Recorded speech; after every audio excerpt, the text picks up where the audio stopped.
why should you throw out your business plan, Mike? Here's the deal. There's a lot of different ways to be an entrepreneur. There are lots of different companies. I mean, I live in the United States. There's tons of opportunity and tons of ways to make money and build a business. Tons of different stuff.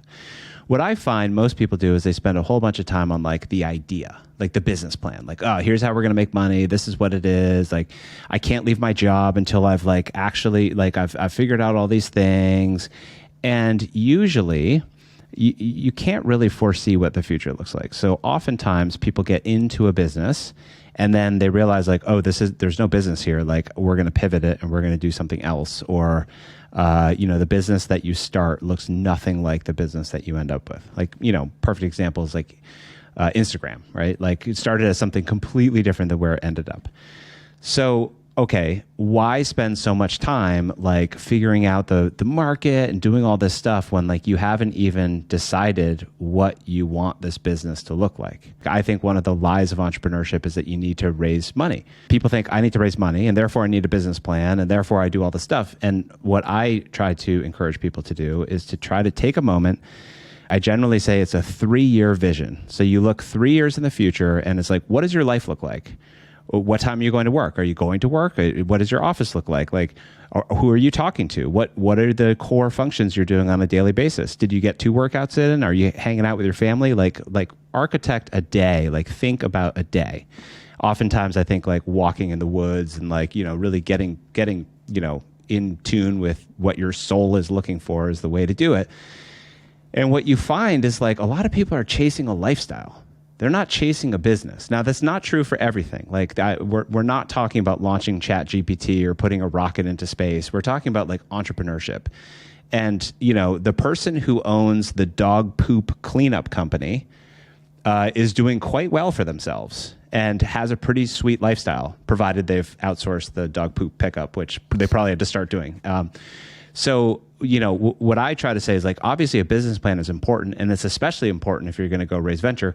But oftentimes, like what you start with is, or what you intended to start with is not where you end up. So you really want to get straight on like what you're looking for and then how this business can drive you to the future. Can I just interrupt? And we said we were going to just have a discussion. Let's put it that way. I disagree because I don't think you can foresee actually the next 3 years. When I look back 3 years ago, I was living a completely different life, doing different things, enjoying different modes of everything in life. I couldn't have foreseen that now I love being in an office. I always thought I hated it. I love working with a larger team. I always thought people were annoying before. I thought I sucked at collaboration. Actually, I've learned to enjoy it. Like, people change in ways we cannot anticipate. And so projecting a 3-year vision of what we want our life to be actually could present us with the wrong life.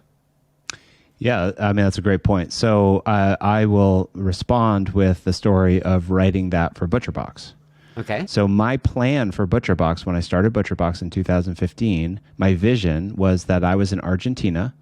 It's like the Tim Ferriss 4-hour work week, right? Like I'm in Argentina, I open up my laptop, I check in with a few people. This is what the structure looks like. We have 1,000 subscribers. I make $20 a month off them, covers my nut, and I'm like working on other projects.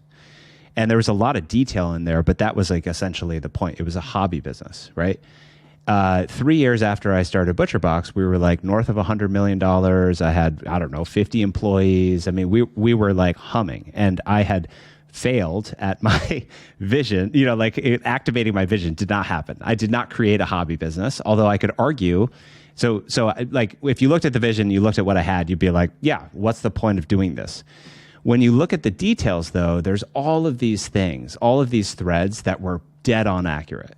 Like the way in which I prioritized my family instead of traveling, the way in which I prioritized giving to my community, or like what ButcherBox was going to represent, or like how we outsourced everything, which we can talk about. But one of the big keys to bootstrapping is you need to be able to outsource key functions like distribution centers. If you're building a business for a hobby, you're going to make different decisions than you do if you're building a business to go raise venture capital. And so the fact that I had like a vision session and came up with like, this is going to be a hobby, I'm going to be in Argentina, not really paying attention. Sure, that didn't come true, but also it helped me on a path. And you never know like where the path is going to go. You're totally right. man plans, God laughs, right? Like, who knows what's going to happen in 3 years?